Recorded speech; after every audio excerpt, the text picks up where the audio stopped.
welcome to another Out of the Basement's Patch Chats. I'm Patrick Leisman, and tonight I'm talking with Nicholas Callaghan, or Nick. How are you doing It's, tonight? it's good to talk to you. I'm doing well. Now, you are with Endeavor Games, is that it? Or is Endeavor Adventuring?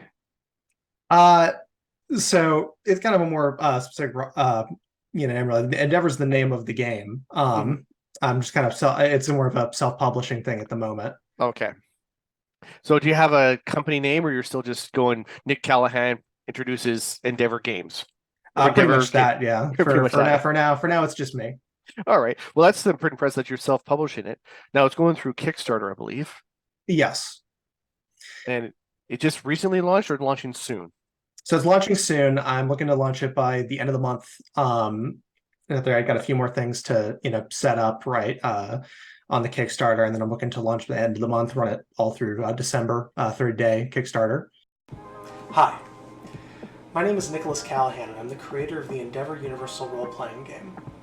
I started working on Endeavor about half a decade ago, with one purpose in mind: to create the game that I wanted to play. A game where characters are not only mechanically deep, but conceptually cool. A game with an expansive rule set that nonetheless plays smoothly and quickly. A game with mechanics that facilitate player freedom and create opportunities for any type of play desired. And most of all, a game that could not only run a massive variety of settings, but which could run them well and with detail. In all of these areas, the Endeavor game performs, and it performs well. But you don't have to take my word on that. Here's just a few things the players had to say about the Endeavor game. It has the mechanical weight to it without feeling like it's getting bogged down by that. The conceptualization of how a character works is so different from how I've seen a lot of other RPGs approach it in a very interesting and refreshing way. Backend, as someone who DMs more than plays, I feel like this has a lot of potential for both world building and NPC creation. The level of precise detail you can achieve to make a character live and feel like you want the character to live and feel, I think is incredible. Endeavor possesses in-depth mechanics for any game scenario, from in-depth stress and insanity rules, to an extensive list of cybernetic augmentations, to rules for creating magical items, and many, many more.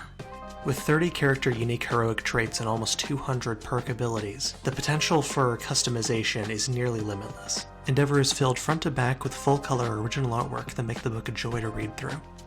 The Kickstarter runs from December 1st to December 31st, so if you like anything you've seen, please consider backing the project and receiving a brand new way to play any game you want. After that, it's basically I'm going to then publish it on DriveThruRPG, right? That'll be the main distributor from there. Sure, everyone's familiar, right? Well, yes. So tell us a little bit about Endeavor Games, like without going into too much detail, because I know you still want to do the Kickstarter, but give us a rundown of the difference with Endeavor. Yeah, so Endeavor is basically it's a generalist role-playing game. Think of the likes of Savage Worlds, GURPS, right? That kind of ilk, right? Thing is, I've been working on Endeavor for a long time now. I kind of started on it out of the group I play with, right? We have a lot of we tend to run a lot of short games, right? That kind of get sometimes very out there with the concepts, So when you're running a lot of games with weird concepts, generalist games are good, right? Because you have to relearn a new system, every time. Mm-hmm. But I played Savage Worlds, I played GURPS, right? And I just, I kind of I was playing them and I wasn't quite satisfied with either of them for me personally. And so I decided, all right, I'm going to make the game I want to play. So I did. In terms of what kind of makes it different, I think it's bringing to the table. My main problem with this was I felt that my main problem with those games, I felt playing them was A, like mechanical depth, right? And B, especially with Savage Worlds, I felt there was a problem of characters didn't feel different from each other at all. It kind of feels like the characters just stats on a page. They don't feel very distinct. Yes. Yeah. So those were kind of the two things I wanted to really tackle. And so the way I implemented that was here. I guess it's probably a good way to kind of describe it. We kind of go through like, making a character. Right? Okay, sure. In like general terms, I think that's a good way to describe like the like, what makes it unique. So I should say first, basic mechanics. It's a D6 dice pool system. It's an additive dice pool, not a success-based. So you roll the dice, you add them together, as opposed to something like Shadowrun, where it's roll the dice and then count up successes. Yeah. And basically, when you're making a character in Endeavor, right, the first thing you do, right, is you pick what's called a heroic trait, right? And there's 30 of these, so there's there's plenty of options. I've worked on this game for a long time, so I've there's a lot of stuff in there. But the first thing you do before you do anything else, you pick a heroic trait, and this is a very powerful effect that only your character has, at least in the party, in most of the game. The only people that will have heroic traits are the player characters and like your villain characters, the big bad, right? Yeah, like the big bad guys, right? They'll have a heroic trait. And these range from all sorts of things. So kind of more like classical example is one of the Herculean strength, right? Okay. The way that works, so I know it's a D6 dice pool system. With Herculean strength rolls D8s instead, right? Okay, right. Which is a really big difference mechanically. Especially if you're using multiple dice as opposed to just No, I mean I've play tested this game for a very long time. I can tell you I've played many games, run many games, and like I can tell you some stories. Like I have in the art book, there's the first character of that trait, is a pirate, like a Japanese pirate named Genzo, right? And he was literally like crashing through walls, right? And throwing people across the room and stuff like that. Like it's but like there's also more kind of that's a kind of a more classic example. There's other stuff like having psychic powers, right? Or one of them is one very popular one is the master, right? Which is normally the way skills work is that they come in ranks. When they go from 0 to 6, the master lets you start with a rank 7, right? Oh, okay. So right. You're the master in that skill. You are like the once every like generation genius at that thing, right? So you get the idea, right? There's there's all these special traits, and that's kind of what defines your character. And then you go through all their stats. There's 5 of them, which is willpower, wits, strength, dexterity, and toughness, right? And this kind of feeds into the second kind of more important thing mechanically for the system is it has a system called effort, right? Okay. Basically what that means, right, there is your character has a pool of efforts points, right, that you can spend on rolls, right, to improve them, I guess. And so the way it works is the amount of dice you're rolling is equal to your stat, and then you can spend up to 2 effort. In each effort you spend, you add a die. Okay.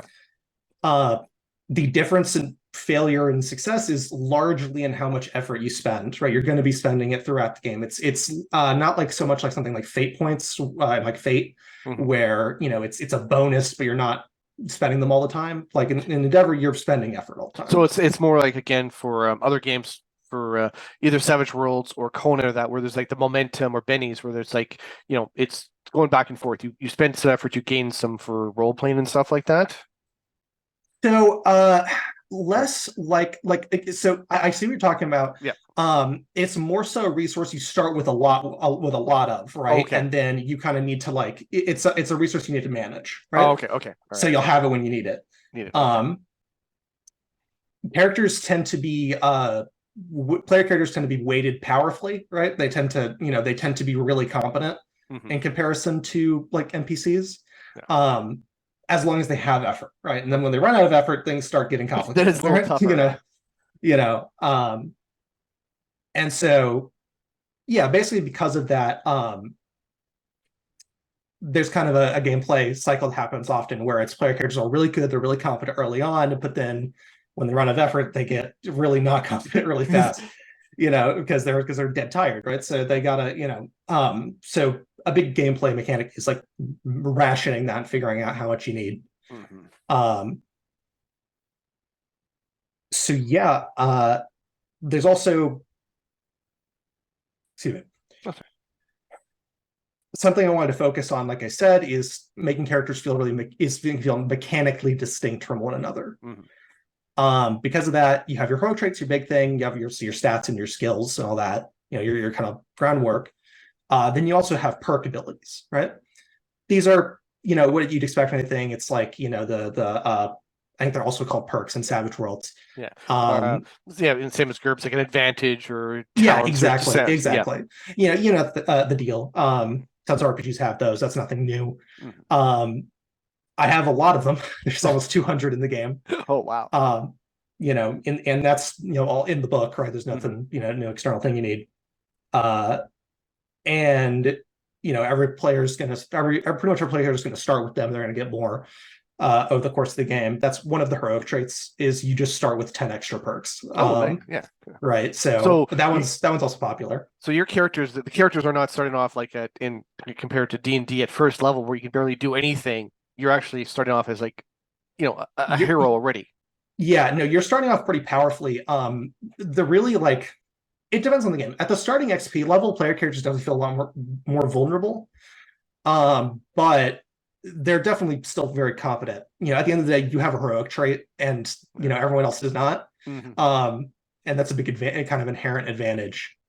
But yeah, so absolutely, you're correct. Like, you're starting out with a lot to do. Speaking on that, I just said vulnerable. The way the game's combat works, right? The combat system I'm not going to go into here fully, but it's pretty straightforward, right? It'll look familiar, to most RPGs. You roll initiative, pick what action you're doing, go to it. It's use a range band system for determining, who's where, right? Okay. In terms of that, though, they want to say is it in terms of things like combat and damage, it trends gritty, right? And kind of more realism oriented. Okay. So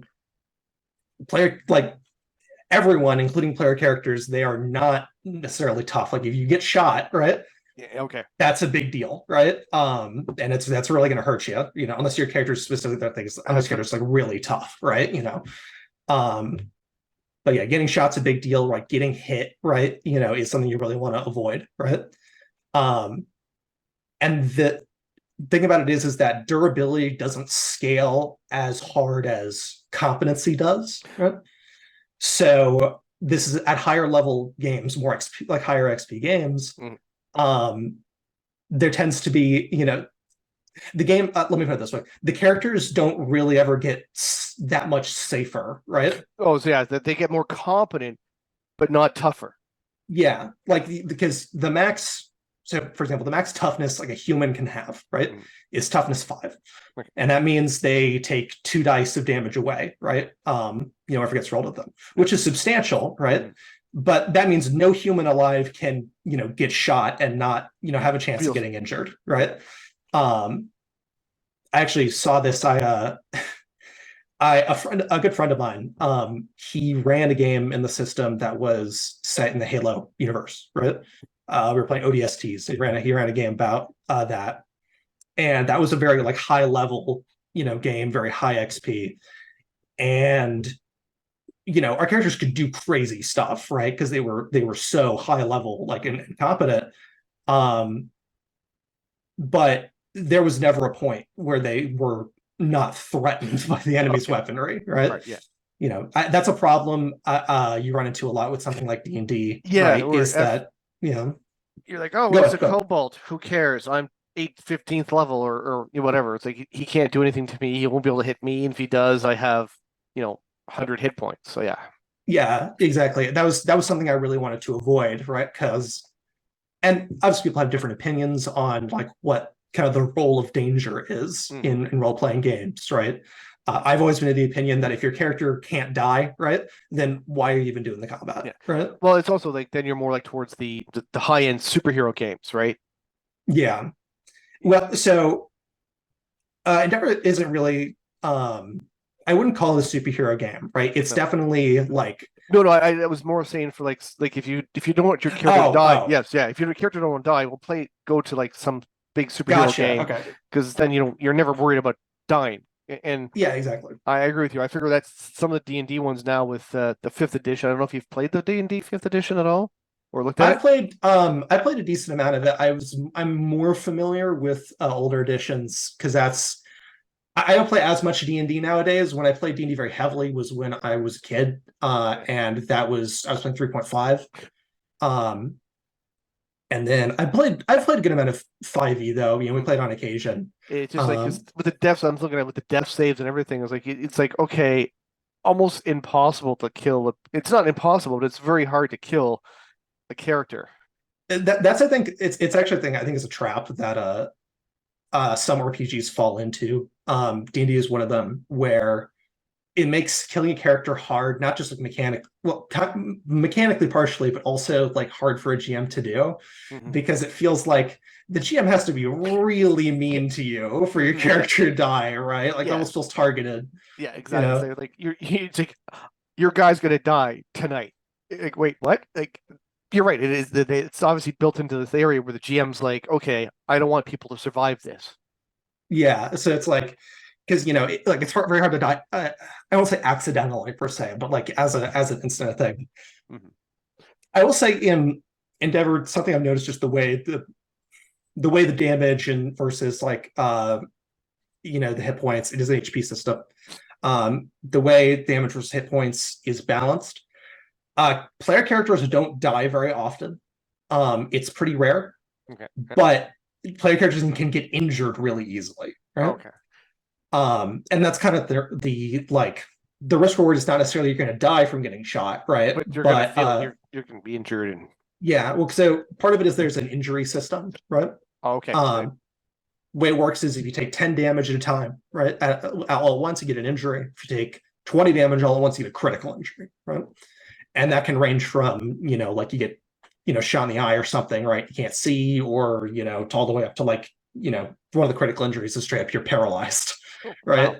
Wow. Not necessarily the thing on the injuries I did because I like gritty injuries in RPGs, but I do acknowledge that for a lot of people, the permanence like kind of sucks, right? Because it's like it's you play a character, right, and then they get like crippled, right, from like an injury, right, and it's like, well, why don't I just roll up a new character, right? Pretty much, yeah. Well, I've lost my eye or an arm. Well, so yeah. So what I kind of puzzled over. It's like, oh, I like this, but I also understand that kind of sucks. So it's like, what do I do about that? So I came up with a system for that, which is injuries are temporary unless the owning player says that they're permanent. Oh, so like if they want the scar, like permanent scar or whatever. Exactly. So, and the way that works is that basically if a player character decides it's a permanent injury, then they get, for a certain amount of time, they get extra XP at the end of each session. Because they're playing a character who's... Yeah. Well, the idea is the character's like having to learn new things to get used to it, right?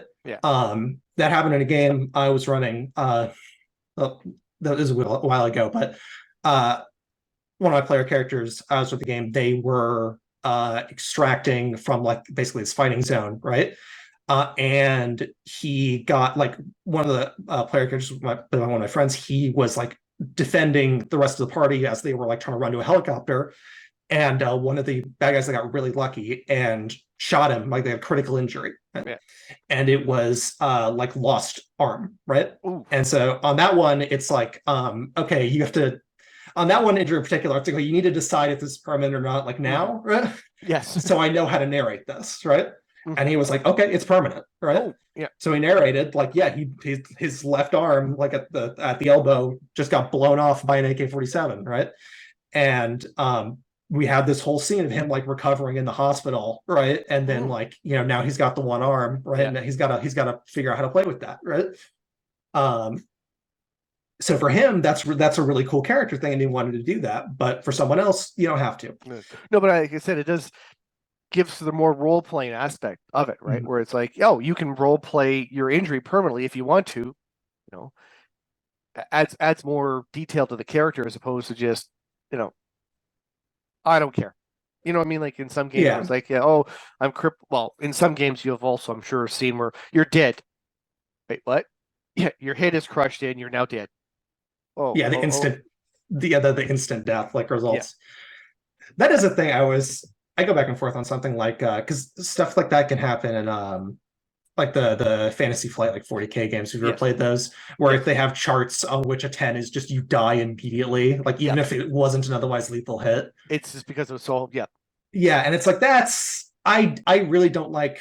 I mean, I guess damage, if you're rolling damage, it is a random result, I guess, but I don't like random table deaths personally. Well, no, like I said, if your hit points go down and all that, you take so much damage. I can understand because I've played again, same as you, all sorts of games that have either very light fluff weapon damage or super gritty, where it's like, okay, you start losing your skills because you're injured, right? Yeah, And those are gritty, but after a while, you're realizing, well, I'm so incompetent now, I can't be helping in this combat because I'm so injured. yeah, yeah. Well, it's the I'm no longer like useful, right, to Mhm. like the party, and that's not fun to play. No. Right?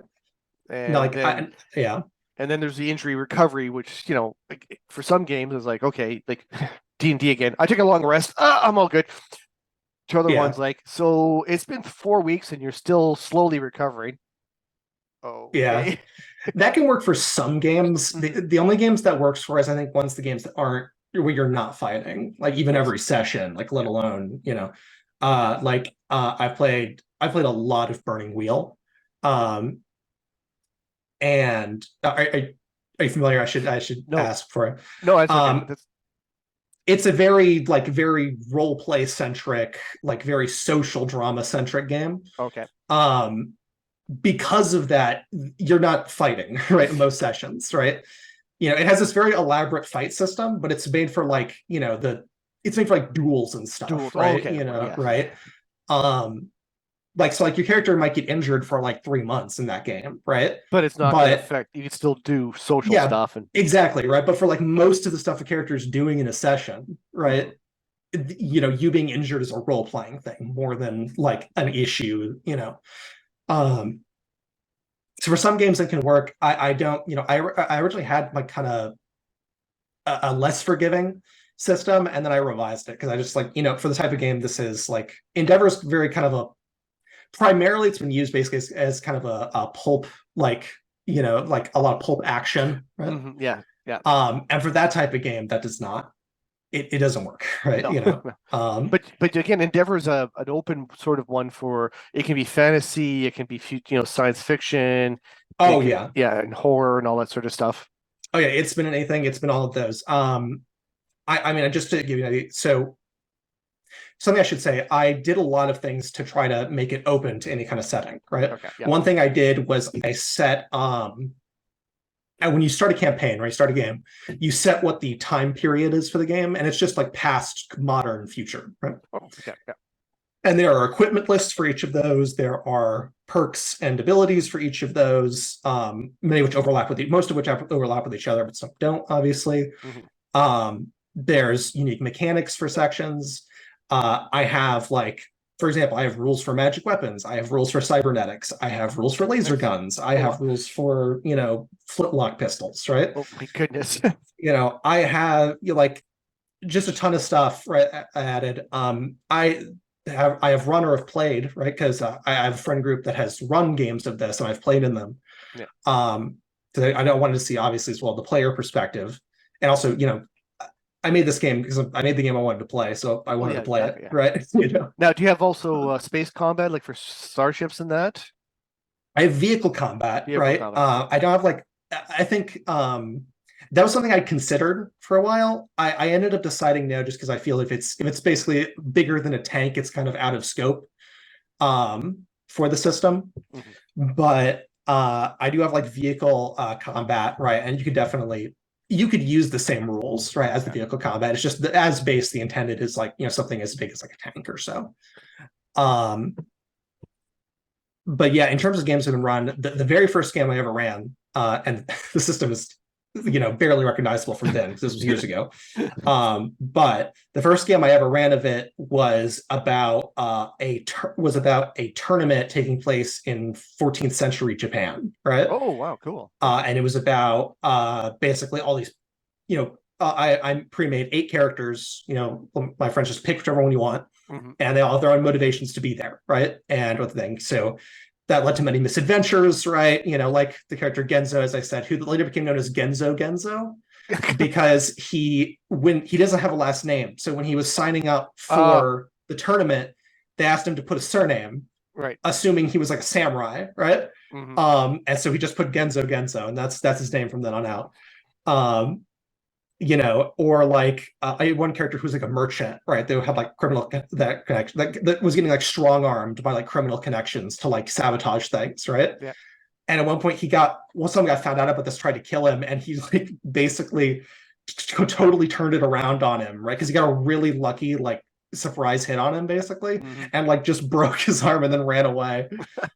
Or like that's the very first game I ran. Or another one I remember fondly was a supernatural World War II game. That was set. It was late war, like German, from like 1945. The Germans are losing badly, and the idea is they're pulling out all of the super weapons, right, to last ditch effort, right.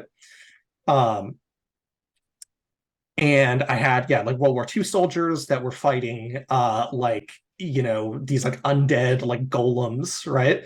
That had been like produced by them with with magic, right? Yeah.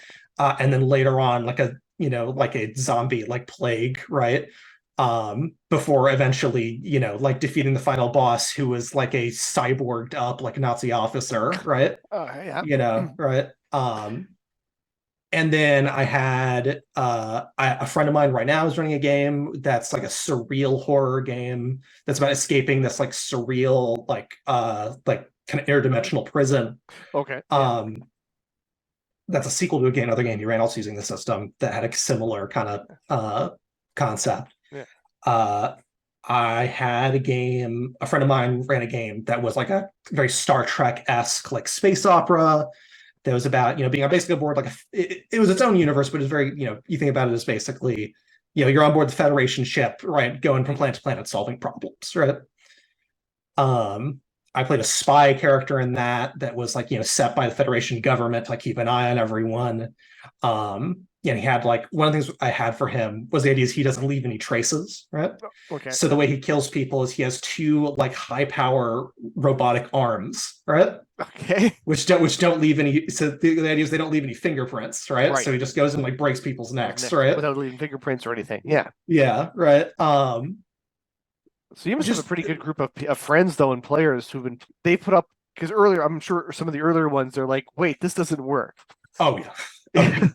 Yeah, absolutely. No, they've been a big help in figuring out how everything works. I played it with other people since then, outside of like my main group, right? Once it was like a lot more in a more playable state. Yeah. Got feedback from that as well. But yeah, I mean, in terms of flexibility, right? Pretty much any game where the player characters are supposed to be vaguely, any game where they're not supposed to be like have superpowers, right? Pretty much. Yeah. Right. It can pretty much be played, right? Like there's kind of a power ceiling, but like beyond that, pretty much you can do anything with it. Well, that's pretty good. And like you said, so it's going to be just the one book then that has everything. Yeah. With like creatures and general people from different times frames and that. Yeah, so the book I'm going to release is going to have everything. It's got base rules, right? All the rules, character creation, combat, all that stuff. There's like a GM section that basically says, all right, here's how to make here's how to stat out like player characters that are not like human, right? So like, if you have your aliens, your elves or whatever, right? And how to create like a profile for that, right? Here's like a list of basically sample like NPCs, right? Here's here's a table for like what your obstacles should look like how hard each kind of obstacle is, all of that stuff, right? you know, and then yeah, pretty much all the rules, all the like examples of how to play it, right? And then all the obviously lists of everything, like all the heroic traits and all the perks, right? And all that jazz, right? And the character sheet and all that stuff. Go ahead. Sorry. No, I was saying that's all in one book. Nice. I definitely considering like, you know, at some point in the future, I might make a, you know, basically just a packet of like adventures, right? I'm gonna have some. I will have a couple of adventures that are in the book, right? Yes. And then I will also, yeah, like I'll add. I say I will. I may add at some point in the future, like a, you know, packet of here's like 12 adventures, right? You know, go crazy, right? Well, also you can draw upon the stuff that you and your friends did too. You know, it's like, yeah, like you said, here's the Japanese, you know, tournament and stuff like that. Can you give us an idea of the tiers of the Kickstarter right now? Is that still in the works? yeah, absolutely. I can give you an idea. So the base level, right, is just, you know, digital copy, right? Simple, right? Then above that is digital copy plus, you know, named credit, right? Basically, if you back on the Kickstarter, a little section at the beginning, you can put your name in, right? Nice. You know, saying like, hey, you backed me, thank you, right? Then I'll have physical copy, right? Which will be made to order, you know, through RPG. Right. And so, and it's a physical, you're buying a physical copy on the Kickstarter, obviously, and then you'll get the code to get your made to order on RPG. Then there's physical copy plus named credit, right? Then there's the bundle, right, which is just a digital copy and a physical copy. And then there's everything, right? There's everything. Named credit and digital and physical. Is there a tier to say like, hey, can I exist in one of these worlds as an NPC or somewhere? That's not something I had right now, mainly just because, you know, it's not a game with a setting, right? Yes, you know, so that'd be a bit hard to slot in. That might be something if, like I said, if I ever do like a book of adventures, right? That would definitely be something I would do. Yeah. How often do you play like do you work full time as well? Or I did for a period of time while I was working on it. I'm a student right now. Okay. But I was gonna say it must be hard to manage, like, because that's a lot of work to do the design, you know, over I know it's been a long time, but it still takes a lot of work. So yeah, I mean, it was definitely something I spent a lot of my free time on, just at various points, doing it. For me, it's very much a passion project. Always, you know, I was never unhappy to do it, right? Or, you know, it wasn't a chore because it was something I very much enjoyed doing. And more so as time went on, I think, because I got more used to it. I got more confident when I was doing.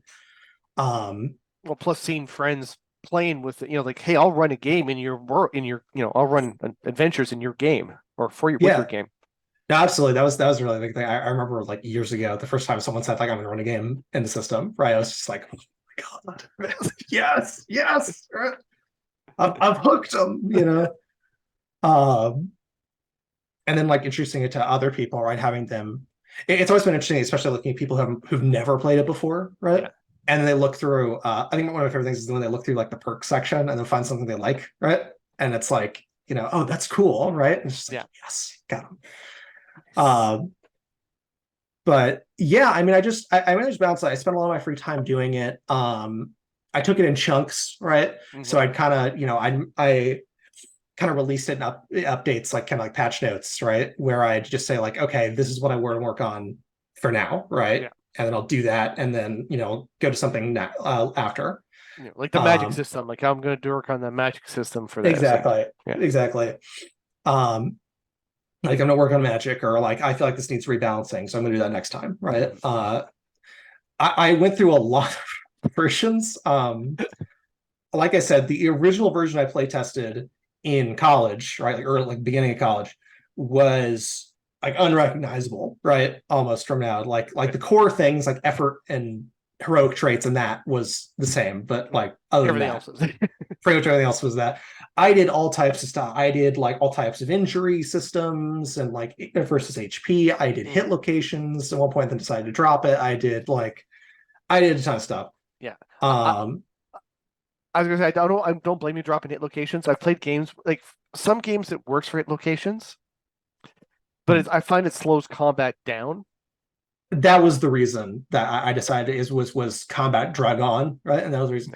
The problem is that in my opinion, there are two types of games that locations work for, right? Which is fantasy games and like basically like vehicle slash like mech games. Like I mean Lancer doesn't actually do it, but like if you've ever played BattleTech, right? Yeah, You know, BattleTech, that's yeah, not that's not really an RPG, but like you No. know you get the idea. Vehicle games because like yeah, it's a machine. You really kind of have to do it because the machine is going to bleed out on you, right? So you really need to know where you're hitting it. And then fantasy games work because they don't have to deal with a lot of things that make having hit locations an issue. Yes. Here's the main thing. So here's a system I like that has hit locations is Mythras, right? Oh, okay, yeah. I haven't actually played right? it, but I've read the rules, but I haven't played it. Yeah.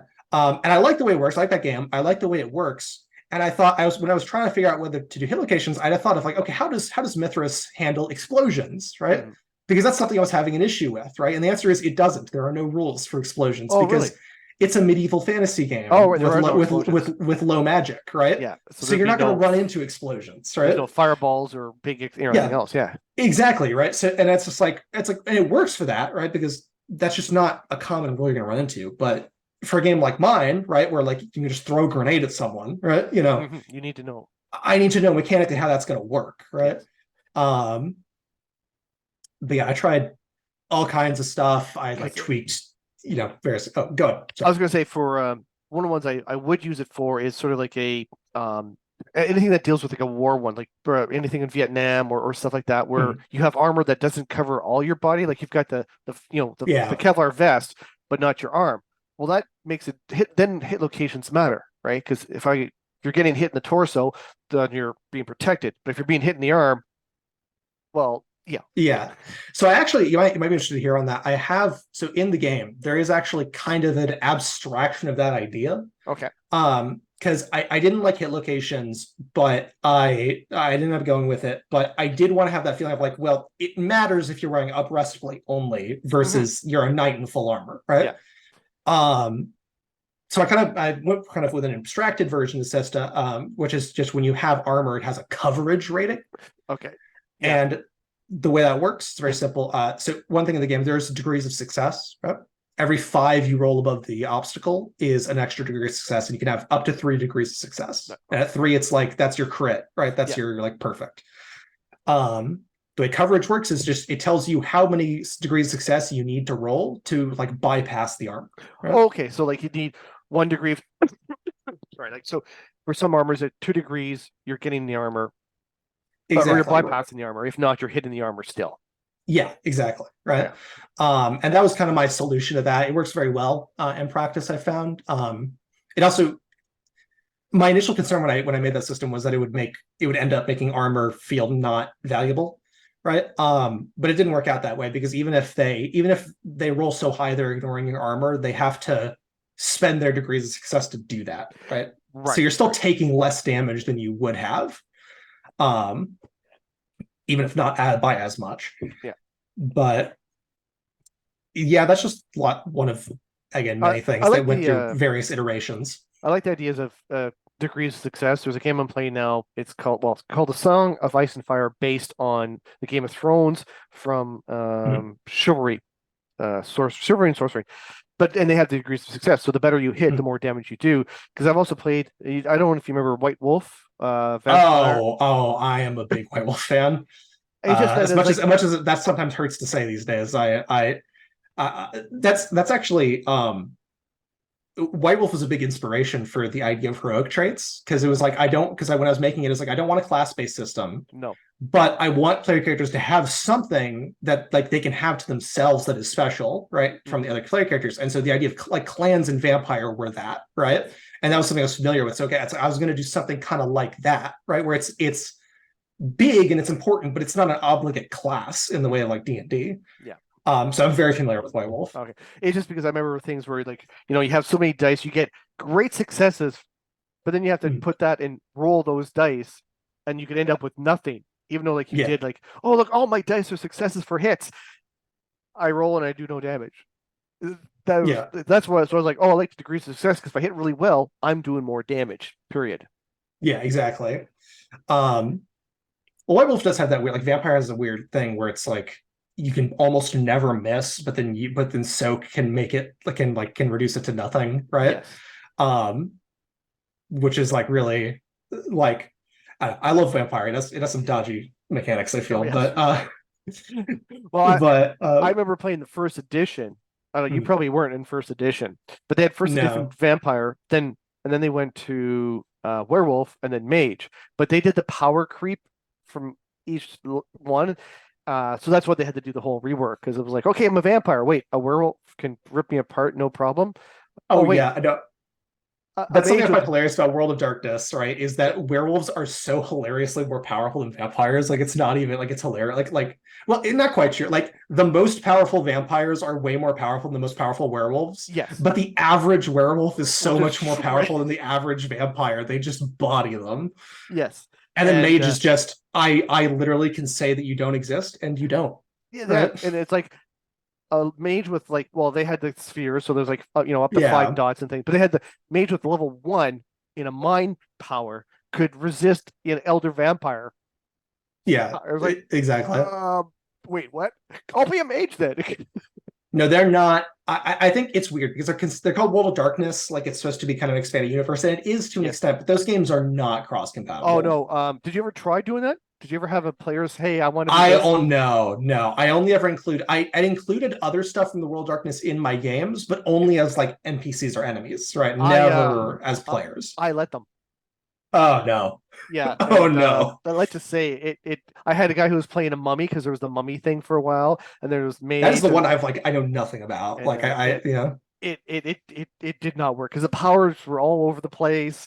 Because mages had things like they had to bend reality and not make people think it was yeah. there, or else. But they have to mummies use did- they had to use like the vulgar magic versus the like incidental magic, Yes, right? So exactly. they have a lot of restrictions on it. Yeah. But then werewolves don't care about that, so they're just it's like Yeah.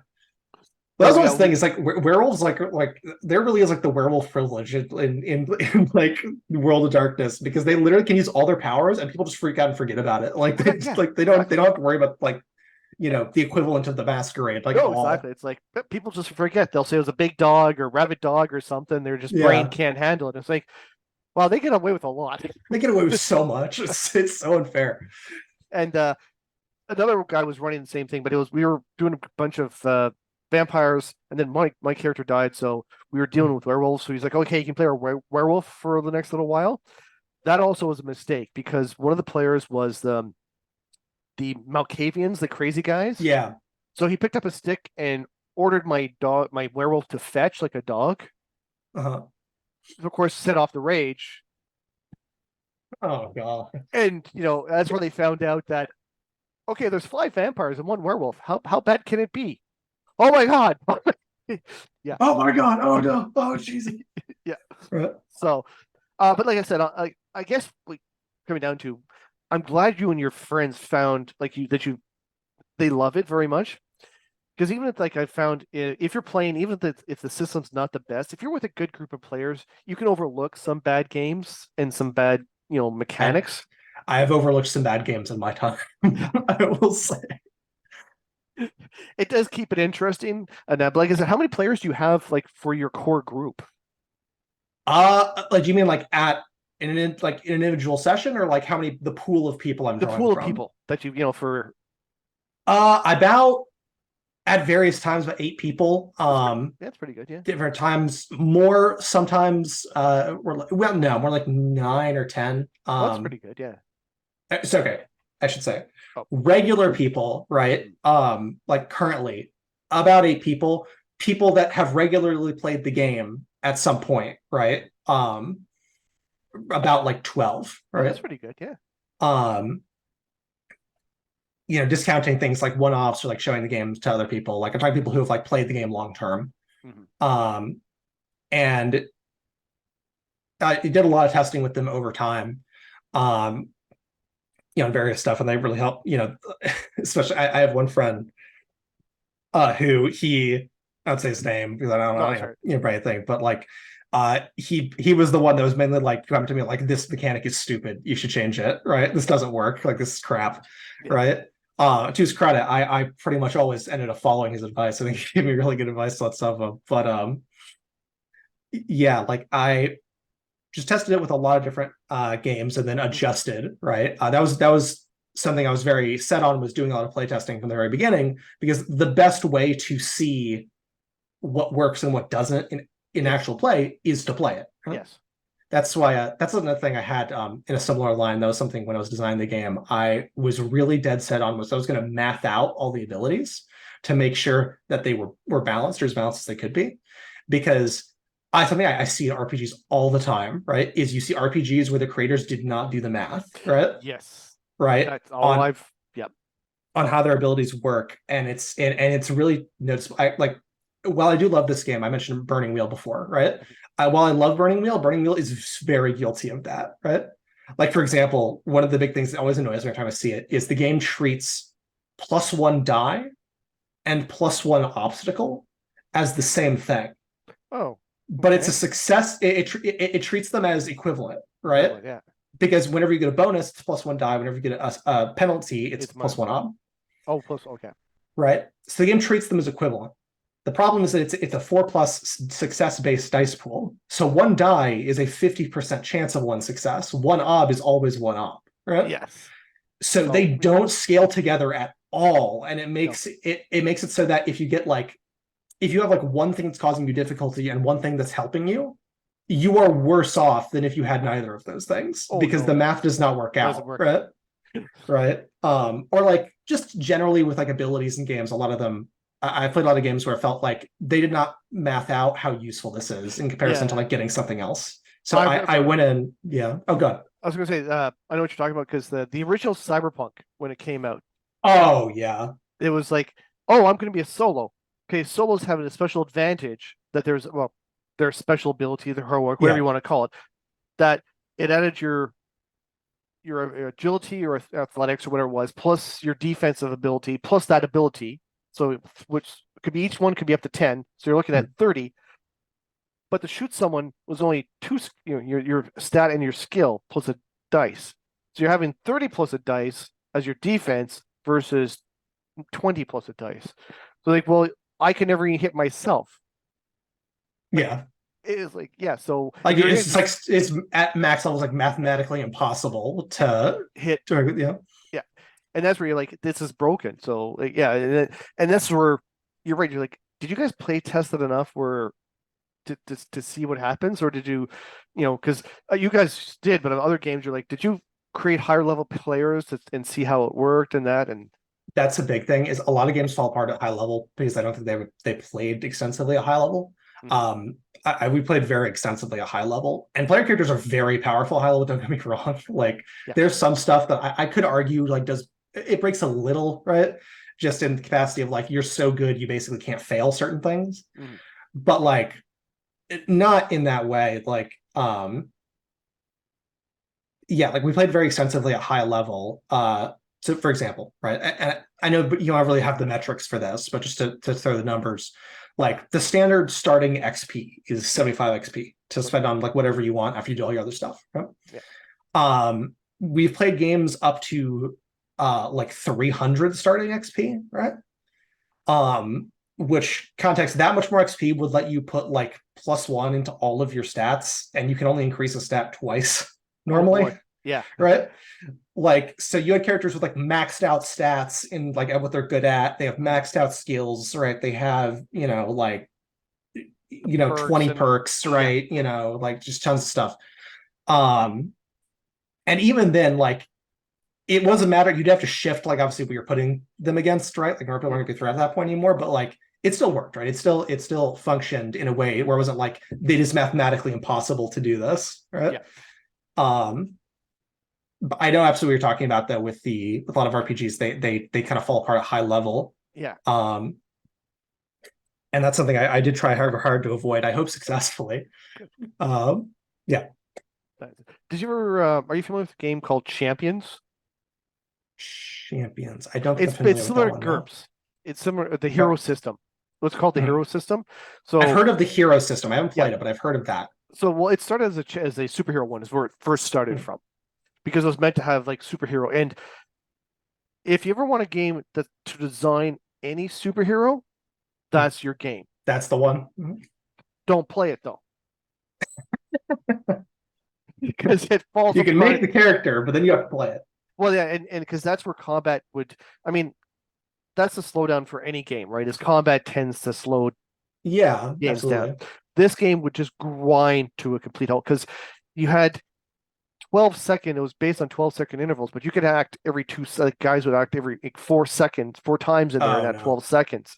So if you had like 4 people that had different speeds, so one guy would have 3 actions, one guy would have 4, and then or one guy could have 5, and then same thing for the villains, and you're just like, oh my, You're keeping track of like 32 actions. Like you've turned this RPG into like, war game levels of actions per turn, right? Yeah. Exactly. So if for a computer game, I think it works, right? But for a role-playing one, we tried, we ran stuff. It was just like then you kept hitting combat, and it's like, okay, now we're just gonna take. Yeah, this is just gonna take. So I'm sure years. you had something like that in the mind for you as well, because you've seen like both D&D and other ones where it's like, okay, so it's a 3-hour session, and we've gone through a couple rounds of combat. Yeah, that was something I actually struggled with a lot. Was main combat move fast while like doing various mechanics. I did a lot of very out there mechanics, right? At various points because I wanted, eventually I realized like, hey, some of the stuff just works, and it works because it's fast, right? Yes. And you don't need to be the most unique unicorn in the forest in everything, right? Like, you've already got a lot of unique stuff in the game. It doesn't need to be unique on every mechanic, right? So I had all these like alternative like action orders and like initiative systems and stuff where I eventually just went back to like a normal initiative order. And it's the game's better for it. Yeah. But that's something that is actually in a really good place now. That was something I relatively recently in the cycle I think really perfected. Was the combat speed. Yeah. And now it's great. Combat actually in Endeavor is very fast. Oh, good. Very fast, because people are frail, weapons do a lot of damage, and the player characters are usually very competent. So because of that, combats tend to go very fast because people just drop, right? Yeah. And or I guess they learn go for cover as fast as you can. Yeah. Yeah. So like, like if you shoot, a goon, right, with a rifle, right, he's probably just dead, right? So most combats in Endeavor go between 2 and 3 rounds usually. Oh, that's okay. Yeah. Okay, and they're pretty quick rounds. Mm-hmm. So it's quick, it's dangerous, right? It goes fast. I think it's in a good place right now. That was something I have, like I said, when I hit locations, they did exactly what you said, right? They slowed everything down. Because again, it's cool. You want to be able to know, I hit hit you in your right arm, which does this for you. But then it's like, oh yeah, okay. Then I have to keep track of every last thing. Yeah, so you have to keep track of everything. That's why I ended up doing like the injury system I did. Mm-hmm. Is because it still gives you that feeling of this specifically happened to you, not you lost 11 hit points, and what that is can be literally anything. Mm-hmm. So like that's why I ended up going for that. But yeah, like I got 2 places. I eventually was like, all right, I need to pare this down, focus on speed, right? Focus on this needs to be playable, this needs to be fun, especially because it's a generalist system, right? Yeah. If it's a game that's entirely focused on combat, then okay, maybe you want the most in-depth, the most like, it'll take 4 hours, but that's what you're here for, right? Yeah. So, you want it to be really in-depth, right? But I was like, that isn't that type of game this is. This needs to be usable for anyone to want to do anything, right? So I was like, all right, make combat that's fun, it's quick, right? It's simple, and it's got stuff to do. It's not like dead simple, right? But there's it's it flows. It flows well. Yeah. It's one of those things. It's one of those types. I think there's a specific name for this, but it's one of those where you have a list of actions you can take, right? And you choose which one you're going to do on your turn, right? Yeah. So like one of them, like just like make an attack, right? To find cover, right? Or maneuver, like move range bands, right? Or try to disarm them, right? Or this and that. There's just a big list of them. But yeah, that's I absolutely agree. Like combat is the biggest dragon point of any system, and so that was something I got. I was like, okay, this needs to not drag on, because it was getting bad at one point. I remember like a few years ago, like it was like combat's taking like 2.5 hours, right? Yes, and exactly. it's like, and it's like, oh god, this is not gonna work. No. Right? This isn't fun, No. you know. And I think you said a lot of games, when you get the high level, that's where you realize how bad some of the combat for some of those games are, because you're like, okay, we're Yeah. 10 minutes, we've done one turn, Yeah. maybe. You know, weird thing, opposite, because of what I told you about before. Endeavor's actually the opposite. Combat gets faster at high level. Well, yeah, that's just it. Because So, because when you're low level, you miss a lot more, right? So like combat can go longer. Whereas when like you have this like absolutely cracked like super soldier guy, right? not That's got like missing 300 hardly at all. XP. He's never missing, Yeah. and his he's doing like plus 3d6 on all damage because he's always critting, right? Like combat just like people just kind of drop. And the same often goes for player characters actually too, because if you're putting up against someone that's as dangerous as they are, right? there people are It's going, like players are going down. like, yeah. But no, I'm glad you, like I said, probably took a while to work it all out though. And yeah, believe me. It's definitely been a process. Process I've been very happy to do, but it's taken a long time and a lot of testing. one last question before we wrap things up there, Nick, just Yeah, for, absolutely. because you said you have 8 regular sort of core people. Have you tried to running all 8 at once? Like, have you gotten together and said, okay, here we're going to do a large group of people just to see how it goes? I have done that before, yeah. I had a few games, not necessarily like intentionally to test that many people, but just because like I've had games where it's like they're really interested, so like 8 people are like, I want to play. Yeah. I was like, okay, let's try it. And it does obviously run into some of the problems that every RPG runs with that many people, which is partially just a GM problem of it's really hard to keep track of 8 people. In terms of like mechanics and things done, there's no really main problems in terms of like the rolling or the power level, right? You can scale everything up pretty fine. The one thing I would say, right, and this is why I would definitely recommend Endeavor be run to a group of like no more than 6, usually. Yeah. Is that once you get to something like 7 or 8 people, the effort economy can get out because people have so much because there's so many players that people kind of don't run out of effort anymore, right? When you get that many players, unless you're like really grueling them, right? You're like putting them in hard tests like all the time, which sometimes you need to do that.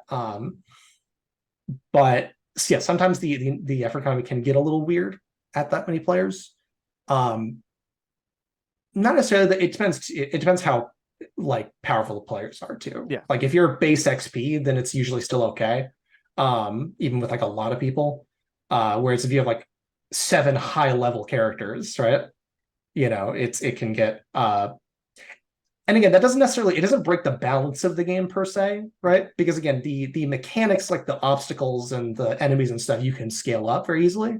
It's just that the effort mechanic does kind of take a bit of a hit. That's not broken, just sort of like doesn't play as an important factor. Yeah, well, it's just kind of you have more of it than you are kind of normally expected to, and that can make it, that kind of takes out the the rationing aspect of the game a bit. Yeah. Although to be fair, for some games that doesn't matter because I played some games where the like where it was more with the game there was more narrative focused, and so the GM was not really concerned about players like running out of effort, right? Because you're not making that many rolls a session, right? And so for some games that's fine, but that is I think a fair warning, right?